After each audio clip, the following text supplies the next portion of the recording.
Hi, my name is Will Mills, and this is my 1972 Porsche 914. But before I describe this car to you, I want to give you a little bit of background about myself. I bought my first 914 when I was about 21 years old. It didn't even run, and I had to drag it home and work on it.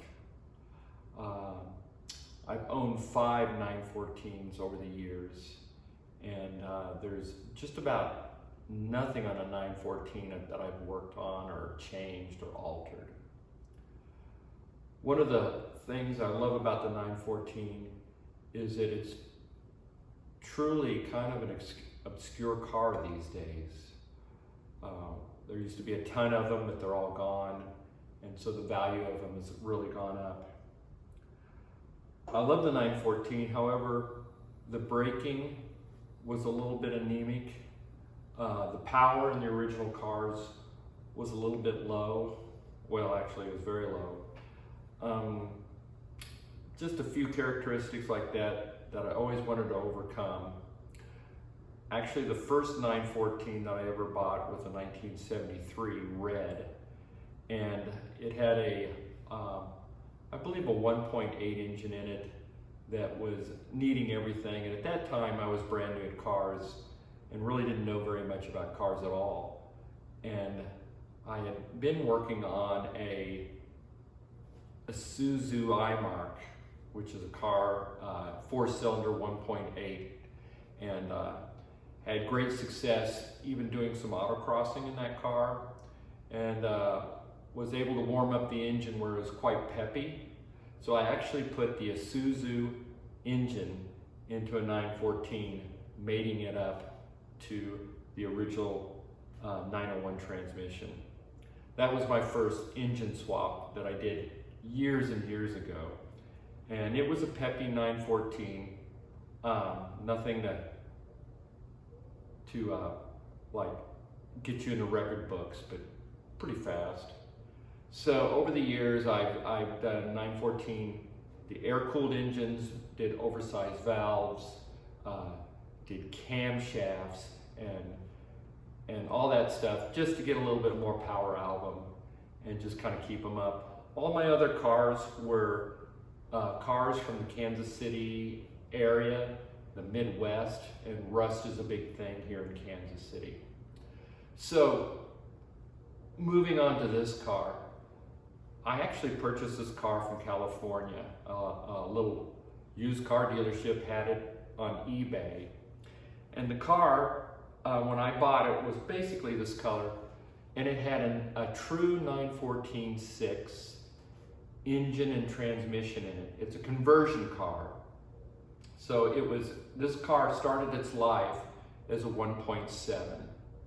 And then two brothers had it, and they put in the 914-6 and 914-6 tail shifter transmission. So I thought, oh man, this is it. I've got the car I wanted. So we got the car, and it ran good, and it was peppier than a normal 4-cylinder 2-liter. It was a 2-liter 6 with the classic double Webers on both sides of the engine. And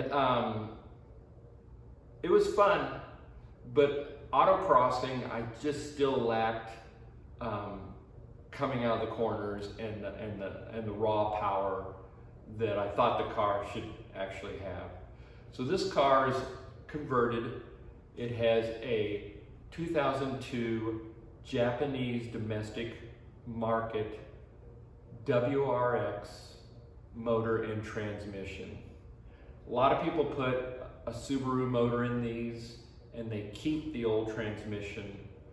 After talking to a transmission and shifting guy in Arizona that I bought the shifting kit from, he said, oh, don't stay with the old transmission. And so I went with the Subaru transmission that's designed, mated, and works perfect with the Subaru engine, of course. So the car was originally built to have like 80 horsepower. The 914 6 engine in it, I actually had it dynoed. It dynoed at 110 horsepower, which is about what the books say that it should be. Increasing that to any type of good horsepower would cost an astronomical amount of money staying with the Porsche engine. This engine at the crank is 267 horse, and I'm 243 horse at the rear wheels. So after you do something like that, you have to upgrade the brakes. So the front brakes are BMW 318 brakes, which someone figured out that fit on this car. It also has a 911 master cylinder instead of a 914 master cylinder. Also, in the rear brakes, I was able to find brakes from a Ferrari 308.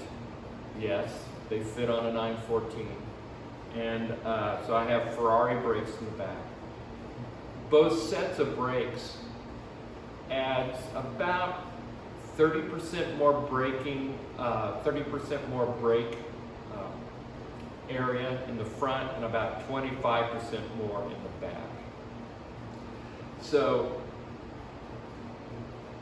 also the car has racing bushings all through the car. It has a through the body Weltmeister sway bar in the front, and it has a Mazda Speed sway bar that I made work in the back. It has Kony adjustable shocks in the back and Blistings in the front. I went to an autocross, and one of the instructors was going to drive my car and then kind of train me on how to race the car. And once he got in the car, he says, "Oh my gosh, this car is all sorted out." So I took that as a compliment. It's totally flat in the corners, no matter how hard you take a corner. My 0 to 60, I haven't checked it lately with these newer tires. I'm guessing I'm right around 5 seconds, 0 to 60. The original 914 was like 15 seconds. This year in 2022, I took the entire car down to the metal on the body, all the way to the metal, redid all the body putty and stuff that has been put on it, took care of any rust, put 2 gallons of primer on it, and block sanded it down, and then painted the car.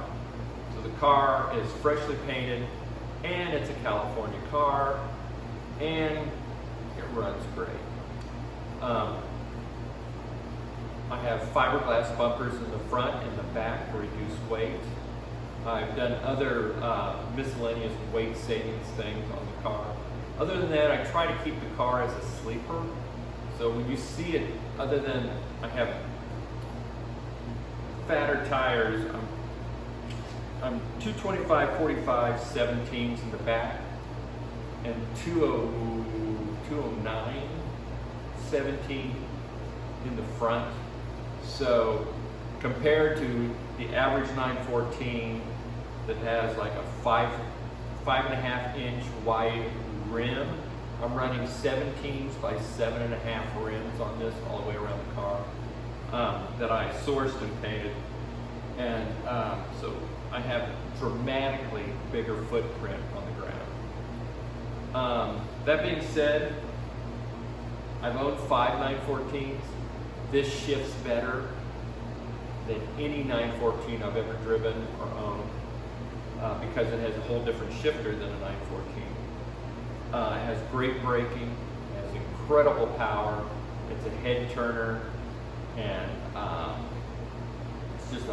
it's a blast. It's aggressive enough that you can track it, and it's just streetable enough that you can load a grandkid and go get ice cream on a Sunday afternoon. That's what I was trying to build, a mix on this car. As far as styling, the car is completely straight 914. However, the front marker lights on both sides have been removed to look like a European 914. The European 914s didn't have marker lights on the side. That was a United States regulation. The graphics on the car are all designed by me.